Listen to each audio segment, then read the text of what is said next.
Tinubu'S deal with Miyetti Allah dead on arrival. TV youths, welcome to the news and thank you for tuning in to listen.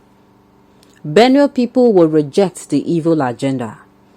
TV youth organization TYO were unbelievably shocked and disappointed to read a statement from the National Secretary of Miyetti Allah Kotor, Saleh Hassan, that they have struck a deal with the All Progressive Congress presidential candidate Alhaji Bola Tinubu, that he will support their long-term agenda of conquest if elected president of Nigeria come 2023.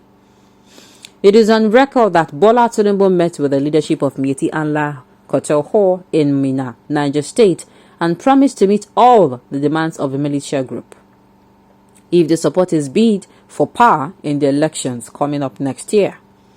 In a press conference reported by the Punch newspaper, the group's national secretary explained that it endorsed the former Lagos state governor because he promised to address the issue around the livestock intervention program and the retrieval of the 450 grazing routes across the country.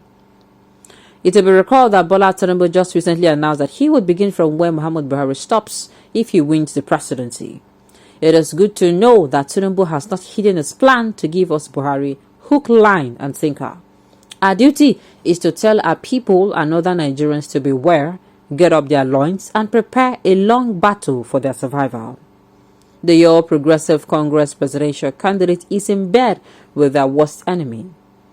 More worrisome is the fact that in Benue State, the coordinator of the All Progressive Congress presidential campaign, who is a Reverend Father, has inadvertently sent similar signals through his public utterances of a thick conspiracy to deprive the people of their lands. He has been romancing with enemies of the state for many months now. It is disturbing that a party and its presidential candidate would hold a meeting with a group that has been rated the third most violent and vicious terrorist organization in the world.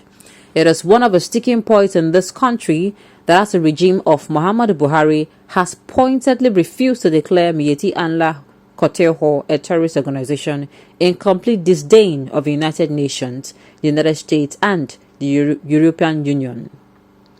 Tinubu's running mate Kashim Shettima announced a month ago that if elected, he will be in charge of the country's security while the president will handle the economy.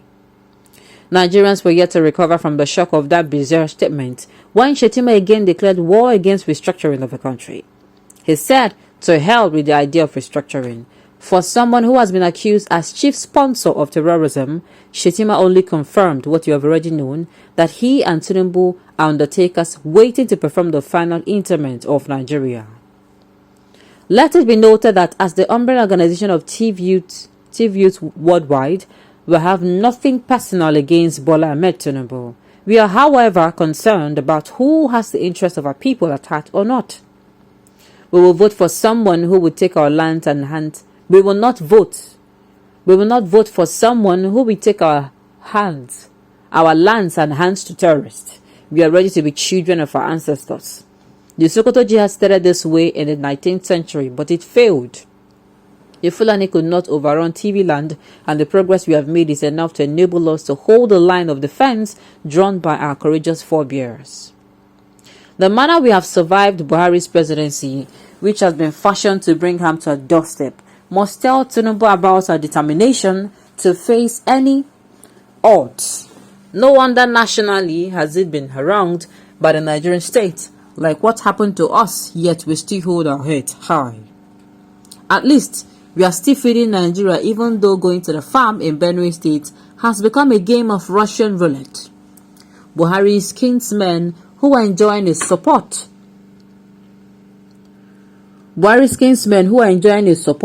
have haunted the TV like game since 2015.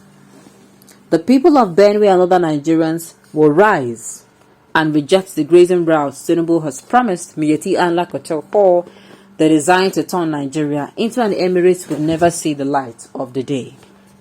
Naturally, the team are in the central Nigeria, and while grazing routes will be established up through Benue State, we are sure that our brethren from the southeast will support us to resist the evil journey that is knocking on our doors.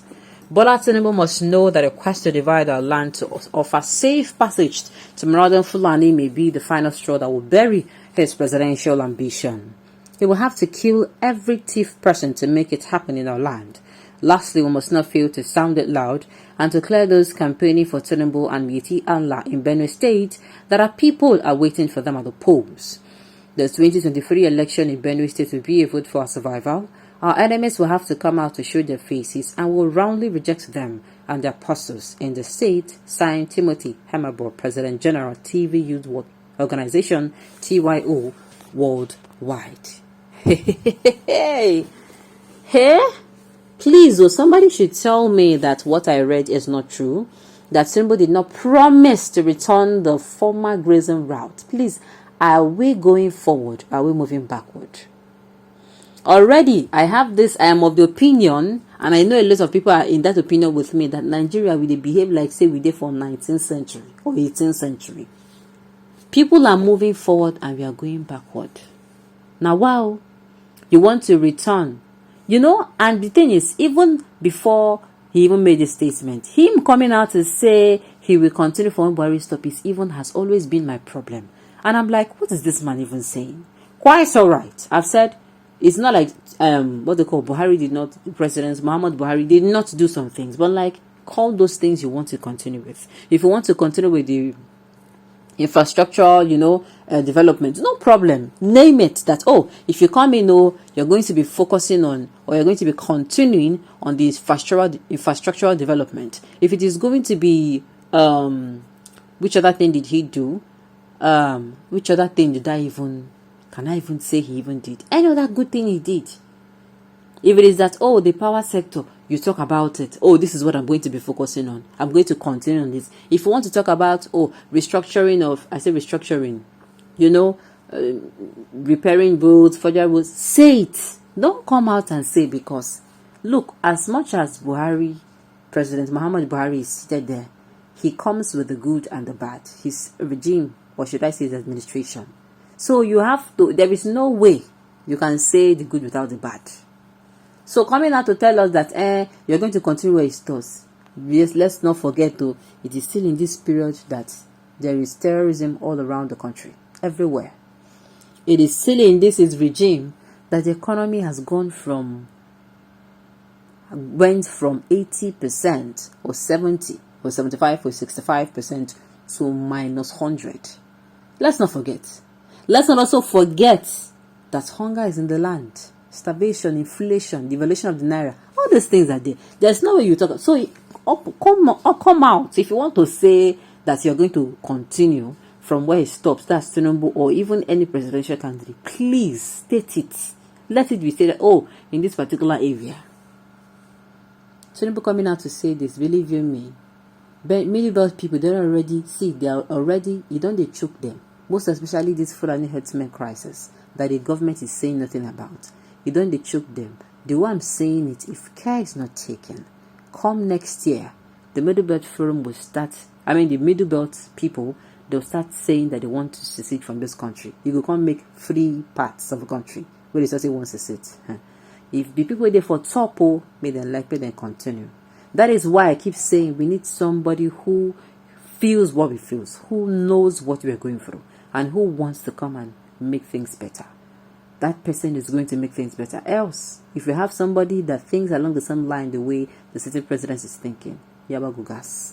Okay, on this note, you have come to